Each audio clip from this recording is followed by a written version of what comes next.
என்னடா குக்கர் வந்து இப்படி அழுக்கா இருக்குன்னு நினைக்க வேணாம். இப்பதான் மட்டன் வேக வச்சேன் பிரியாணிக்காக.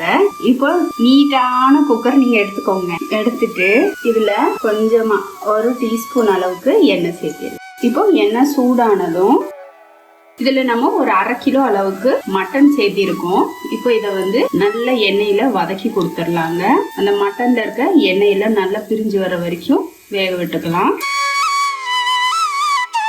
இப்போ மட்டன் பார்த்தீங்கன்னா நல்ல நிறம் மாதிரி நல்ல சுருண்டு வந்திருக்கு. சேம் டைம் அதுல இருந்த தண்ணி எல்லாம் ரிலீஸ் ஆகி வந்திருக்குங்க.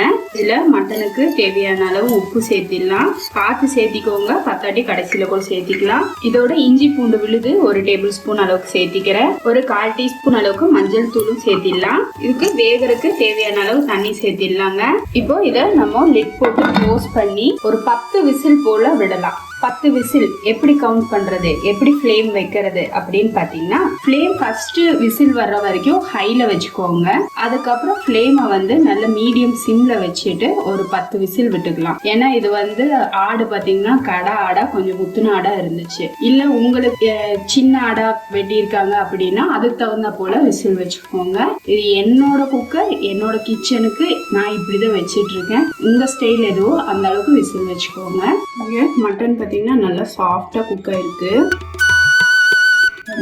நல்லா சாஃப்டா குக் ஆயிருக்கு. இங்கே நம்ம 2 பட்டை 3 லவங்கம் எடுத்திருக்கோம். இதை பேன்ல சேர்த்திடலாம். அடுத்தது குருமிளகு பார்த்தீங்கன்னா ஒரு 1/2 டீஸ்பூன் அளவுக்கு எடுத்திருக்கோம். சீரகம் பார்த்தீங்கன்னா ஒரு 1/2 டீஸ்பூன் அளவுக்கு எடுத்திருக்கோம். சோம்பு பார்த்தீங்கன்னா ஒரு 1/2 டீஸ்பூன் அளவுக்கு எடுத்திருக்கோம். கூடவே 2 ஏலக்காய், மிளகா வத்தல் 2.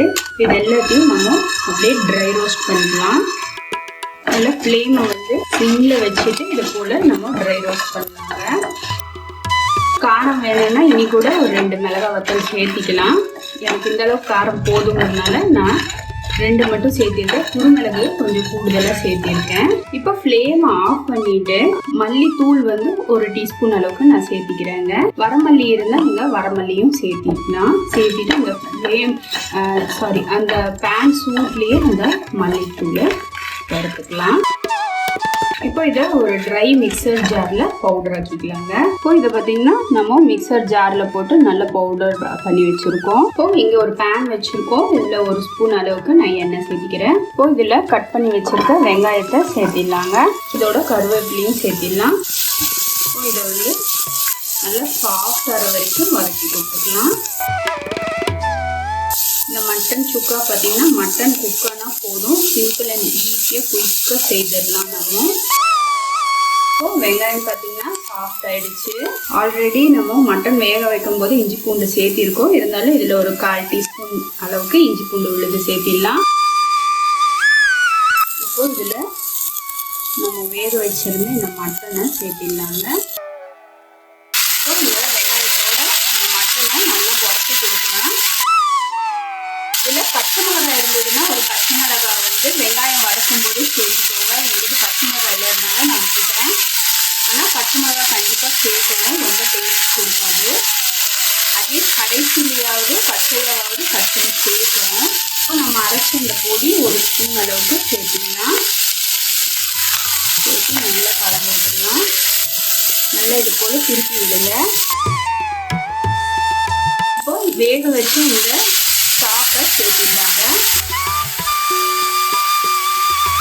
இப்போ இந்த தண்ணி எல்லாம் நல்லா வற்றி வரட்டும். அது வரைக்கும் ஃப்ளேமை வந்து மீடியம்லேயே வச்சுக்கோங்க, ஹையில் வைக்க வேணாம்.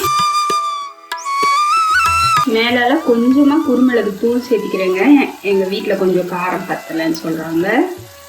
இப்போ ஃப்ளேமை ஆஃப் பண்ணிடலாங்க.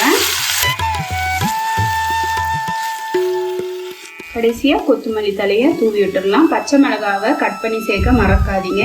நான் கடையிலையும் கேட்டுட்டேன், பக்கத்து வீட்லையும் கேட்டுட்டேன். பச்சை மிளகாய் எனக்கு கிடைக்கல, அதனால நான் சேர்க்கல. ஆனால் பச்சை மிளகாய் 1 பச்சையை கீறி போட்டு கலந்தீங்கன்னா டேஸ்ட் சூப்பராக இருக்கும். திரும்ப திரும்ப வேணும்னு கேட்பாங்க. அந்த அளவுக்கு டேஸ்டியான மட்டன் சுக்கா நம்மளோட ஸ்டைல ரெடியா இருக்கு. இந்த மட்டன் சுக்கா உங்க வீட்லயும் ட்ரை பண்ணி பார்த்துட்டு கமெண்ட் செக்ஷன்ல எப்படி இருந்ததுங்கிறத போஸ்ட் பண்ண மறந்துடாதீங்க. இது வரைக்கும் இந்த வீடியோவை பொறுமையா பார்த்ததுக்கு ரொம்ப ரொம்ப நன்றி ஃப்ரெண்ட்ஸ். மறக்காம மை ஃபர்ஸ்ட் வியூவை சப்ஸ்கிரைப் பண்ணுங்க ஃப்ரெண்ட்ஸ். பெல் ஐக்கானோட ஆல்ங்கிற ஆப்ஷனும் கிளிக் பண்ண மறந்துடாதீங்க.